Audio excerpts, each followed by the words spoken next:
Previously on Stranger Things. The season opens with Mike, Dustin, Lucas and Will playing a game of Dungeons & Dragons and fending off a monster they call the Demogorgon. However, on his way home, Will faces a monster of his own and is abducted. The next morning, Will's mum Joyce and his brother Jonathan realise he's not there and start to panic. At school, the boys also realise Will is missing while being bullied by a couple of mouth breathers. We then meet Mike's sister Nancy and her best friend Barb, who's concerned about Nancy's new relationship with the school heartthrob Steve. We're introduced to the local sheriff Jim Hopper, who Joyce talks to about Will's disappearance. Meanwhile, a local government facility is suiting up and venturing into an alien-looking gateway, and we learn that a young girl recently escaped the facility. Her name is Eleven. Eleven sneaks into a nearby diner for something to eat and makes friends with the owner of the establishment. We learn that Eleven has special abilities before the owner is murdered and Eleven escapes once again. The boys are told not to go looking for their friend as the search escalates. Joyce receives a shocking phone call from Will, and the boys go looking for Will despite their warning but come across Eleven instead. They take Eleven home to Mike's house where she sleeps the night in the basement. Mike learns of the bad men coming after Eleven, and Eleven learns the basics of modern life before recognizing Will in one of Mike's pictures. In a flashback, we're showing the awful test that Eleven has been put through because of her powers, and the leader of the operation, Dr. Brenner, is seen as her fatherly figure who she calls Papa. The boys then learn of Eleven's powers as Hopper continues searching for Will, who Eleven explains is in a place known as the Upside Down, being held prisoner by the Demogorgon. Elsewhere, Nancy and Barb attend a party at Steve's parents' house, which Barb does not approve of.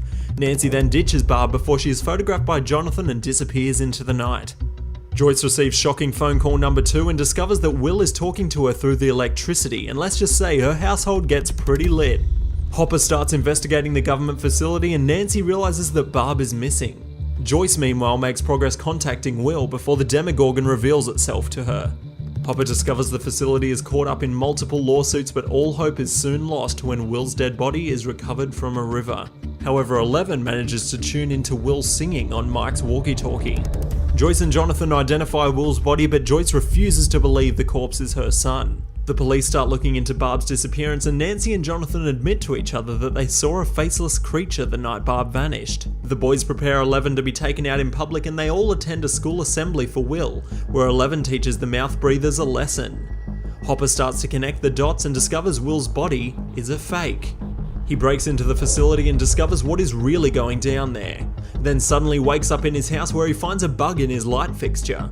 Nancy and Jonathan go looking for the faceless creature, and the kids go looking for the entrance to the Upside Down, which Eleven stops them from finding for their own safety. Nancy finds the entrance before confronting the Demogorgon, then is saved by Jonathan, who Steven is getting jealous of. After sabotaging the boys' plan, Eleven runs away and steals some Eggos, which is her favourite food, from a local grocery store. Hopper confirms Joyce's suspicions and they talk to a severely disabled woman who lost her daughter to the government facility. Nancy and Jonathan equip themselves to fight the Demogorgon before Jonathan is arrested for fighting Steve. Hopper and Joyce then team up with Nancy and Jonathan as they are looking for the same enemy. The boys have an encounter with their bullies, which causes Mike to jump off a cliff. However, he is saved by Eleven, who returns and breaks the bully's arm. However, the bad men track down the children, who are now on the run, and Eleven saves the day again by flipping one of their vans. Steve ends up being one of the good guys and Hopper finds the kids. Eleven tries to communicate with Will to no avail, however she thinks she could do it if her senses were blocked out and she was submerged in water. She then finds Barb's dead body and encourages Will to hold on a little longer. Meanwhile, Hopper and Joyce break into the facility to find Will before they are captured by security. Hopper then makes a deal with them to allow Joyce and him into the Upside Down. While in there, we see flashbacks of Hopper's daughter who died of cancer at a young age. Nancy, Jonathan and Steve lure the Demogorgon to the house and try to trap it, but fail. Mike confesses his true feelings for Eleven before the bad men arrive to take her away, but are interrupted by the Demogorgon, who kills them all. Joyce finds Will on the brink of death, but Hopper resuscitates him.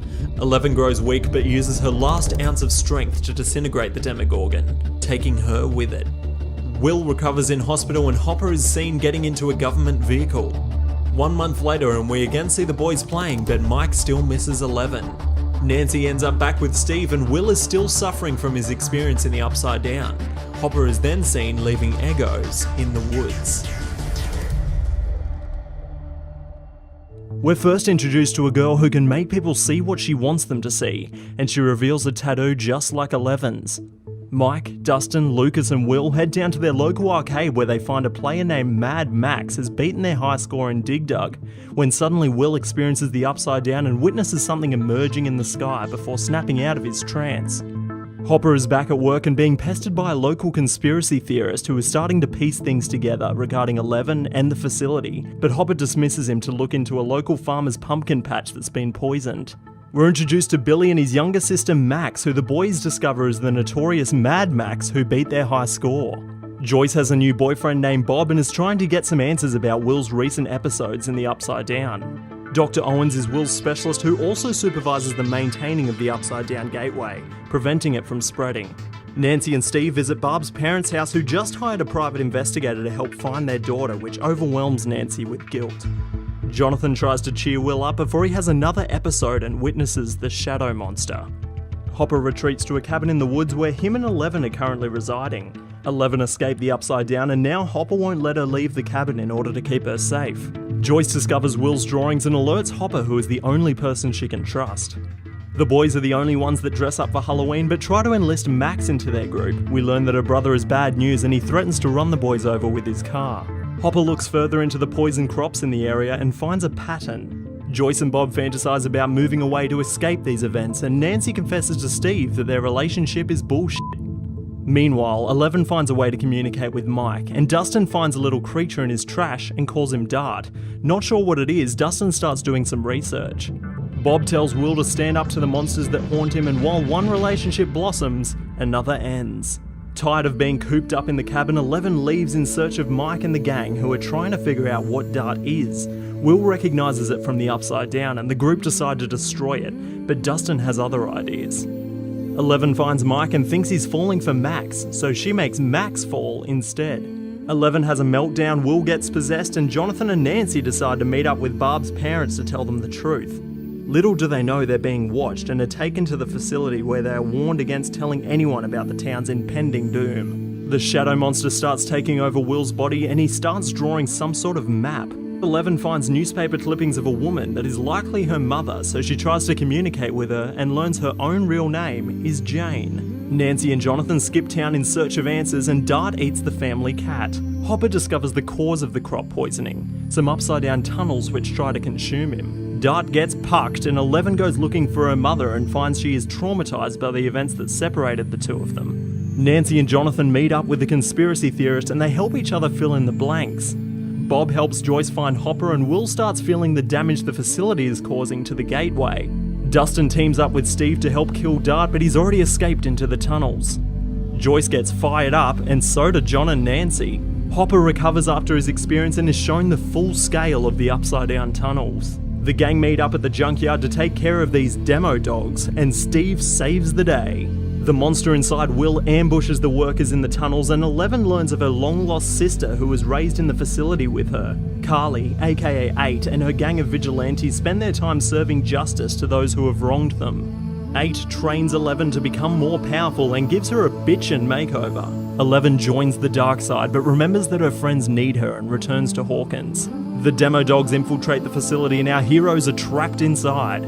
We learn why Billy is the way that he is, and Nancy and Jonathan return to help out back at the facility. Bob sacrifices himself so the rest can escape, and Dustin points out that the shadow monster displays traits of a mind flayer, which means that Will feels what it feels. The demo dogs return, but so does 11, and she's reunited with Mike, but there's some tension between her and Max, but a different type of tension between Billy and Mike's mum. 11 returns to the facility to end things once and for all. Max takes down Billy and the heat gets turned up on Will. The gang destroy the tunnels and demo dogs while 11 uses everything she has to finally close the door on the upside down. 1 month later and Barb is finally laid to rest and Hopper officially adopts 11. Back at school, everyone attends the snowball. Dustin strikes out twice before Nancy swoops in. Mike and 11 share a long-awaited kiss and all is well in Hawkins. At least for now. A Russian base is working on a super weapon to open up the gateway between our world and the Upside Down, and are near the point of success. Meanwhile, Mike and Eleven's relationship is going strong, much to the disgust of Hopper. The gang minus Dustin, who is at camp, meets up at Hawkins' brand new hotspot, Starcourt Mall, where we meet Steve's Scoops Ahoy work colleague, Robin. But we're interrupted by a citywide blackout caused by some suspicious underground activity, which also happens to disable magnets. Dustin gets a warm welcome back at home, but the heat's really getting turned up at the swimming pool. Hopper gets some advice from Joyce about Eleven's relationship with Mike, and Joyce recommends writing a heartfelt letter, which doesn't come naturally to Hopper. Nancy and Jonathan are struggling to find their way as interns for the local newspaper, and Dustin shows the newly reunited gang his high-tech radio transmitter, which he uses to communicate with his girlfriend he met at camp, which nobody believes. Mike gets under Hopper's skin, the letter is discarded, and Mike is kicked out and threatened to leave Eleven alone. With his transmitter, Dustin accidentally tunes into a secret Russian broadcast, and hears a secret code whilst Karen backs out of a date with Billy, who finds himself otherwise occupied. Eleven tries to meet up with Mike, but too scared to confront Hopper, Mike lies to get out of it, which makes a very happy Hopper, who scores a date with Joyce.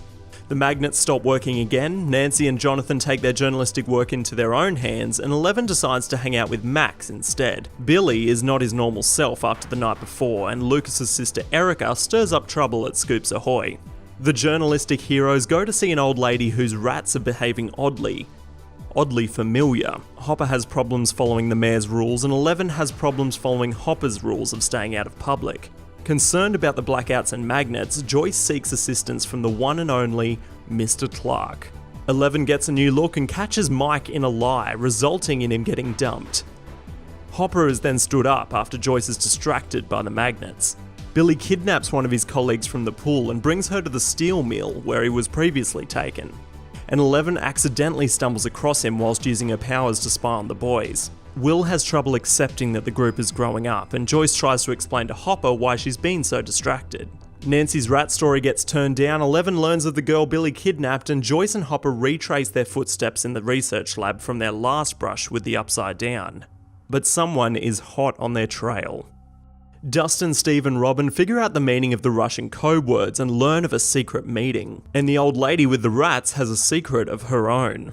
Eleven and Max investigate Billy's strange behaviour, and it turns out everything's fine, or at least it appears that way before they bring more victims to the steel mill where a familiar creature is feeding, and the kids are noticing a familiar pattern. They decide to go after Billy and lure out the creature with what Will knows it hates: heat. A plan is hatched for the secret Russian meeting, and Erica's assistance is required to fit in the air duct to get there. Hopper learns the mayor is corrupt and obtains information on what is really going on, and Erica is successful in accessing the Russian meeting place. This meeting place, however, turns out to be a major operation being performed underneath Hawkins. The kids corner Billy in a sauna, and Eleven fights the monster inside of Billy. The kids escape, but the people of Hawkins aren't so lucky. Dustin and gang attempt to find a way out of this newfound base, while Joyce and Hopper try to find a way in and kidnap the Russian scientist Dr. Alexei. But as usual, someone is right behind them. Joyce tries to get information out of Alexei without success, and they try to find their way back to town. Steve and friends find a way out of the elevator of the Russian base, and Alexei finds his way to 7-Eleven. The kids discover what Billy has been up to, and Hopper and friends enlist the help of conspiracy theorist Murray, who turns out was pretty accurate with his conspiracies. The kids go to the hospital where the old rat lady was kept to learn more, but the creature is feeding too fast. In the Russian base, the gang discovers the upside down super weapon and then try to escape, but Robin and Steve are captured. Eleven fights the creature in the hospital and it retreats underground to feed. The kids plan, the adults plan, and Dustin and Erica plan to rescue Robin and Steve, who are being drugged and interrogated by the Russians. Using her powers to find Billy, Eleven gets a peek inside his memories, which are now shrouded in darkness, and they lead her to the steel mill where the creature is growing stronger by the minute. At the fun fair, the town of Hawkins is celebrating, oblivious to the looming danger right on their doorstep. Dustin and Erica find Steve and Robin, who are rendered useless due to the drugs, and they finally find an exit. The creature comes for Eleven and her leg is badly wounded. In search for the kids, the adults head to the fair, and Murray draws attention to the sexual tension between Joyce and Hopper, and finds a friend in Alexei. The kids go to a nearby store to plan how to defeat the creature. Dustin finally makes contact with the rest of the kids, whilst Robin and Steve get the drugs out of their system. Steve confesses he likes Robin, and Robin explains he's barking up the wrong tree. Meanwhile, at the fair, whilst Joyce and Hopper search for the kids, Murray shows Alexei the fun that can be had at a carnival.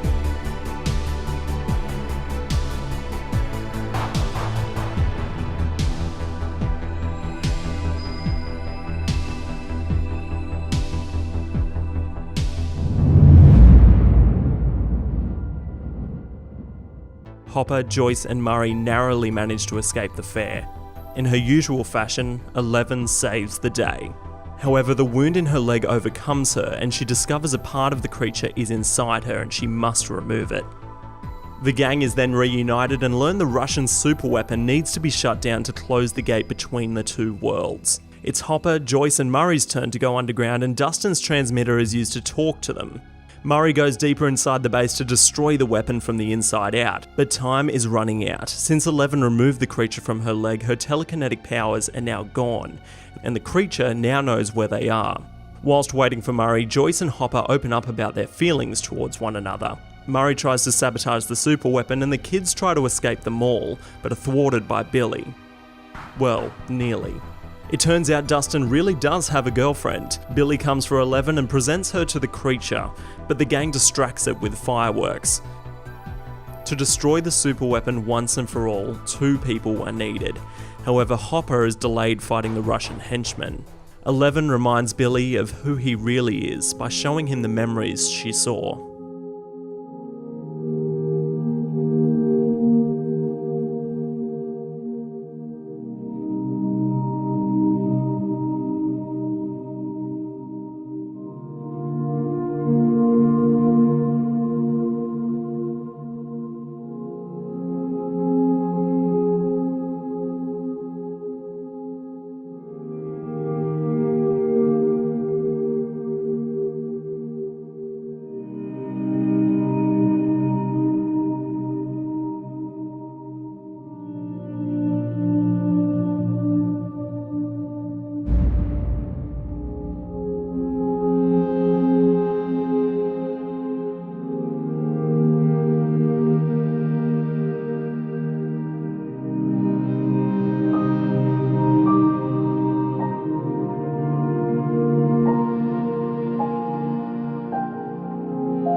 The Byers household decides to move away, and a powerless 11 is going with them. Mike and 11 share a final kiss before Joyce hands over Hopper's discarded letter for her to read.